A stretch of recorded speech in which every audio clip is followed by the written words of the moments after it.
Okay, so in the first clip, I just went through the question. Now the second section, you will see I'm just going to go quickly through the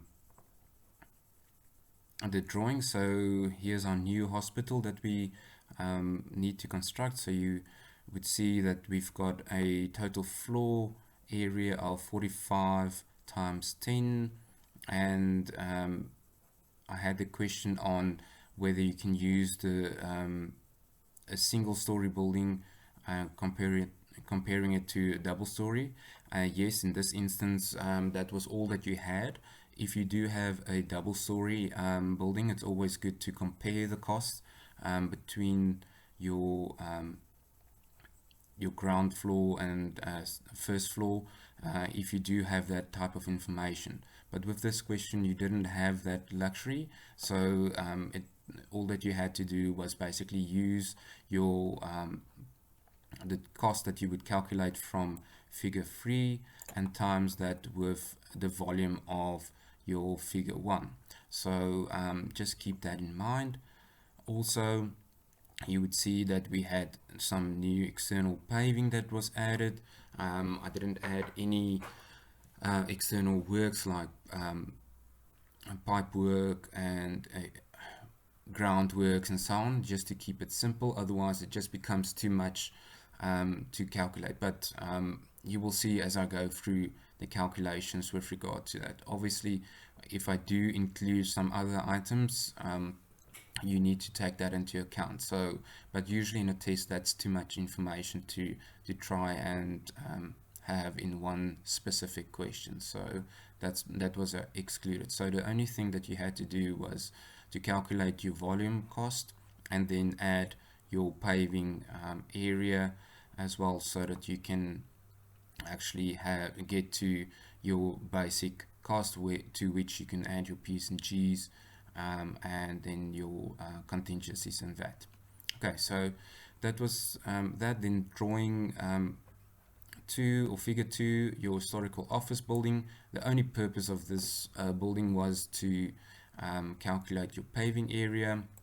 So you didn't have to calculate the volume of this, and you would see there was a couple of catches here anyway with the wall plate height, the ceiling height, and so on, which all differed, which I think many of you guys took cognizance of. Just be aware of that. That might be a thing in other questions to actually use the correct height. So just remember that if you use your cube method, it's from the top of your strip footing up to the middle of your roof area. So it's always good to draw it out from the gable end, just to see that you've calculated your height correctly. So just make sure that you've got that.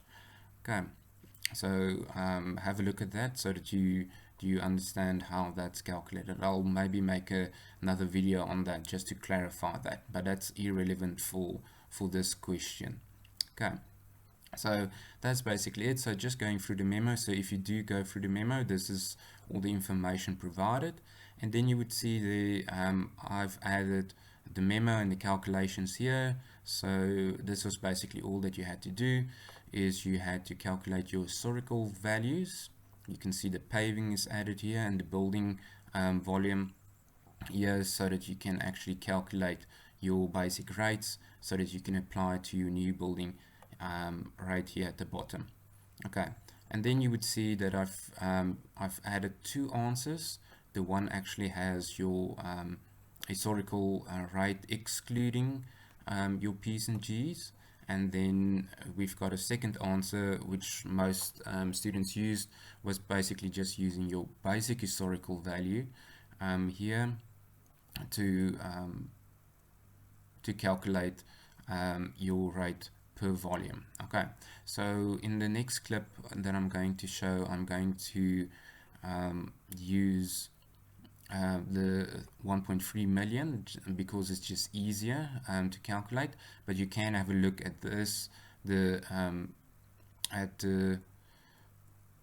the 1.1 million that I calculated here, how that was done. I'm going to explain that in the next clip, and also in the next video with the next method of calculating your new building estimates.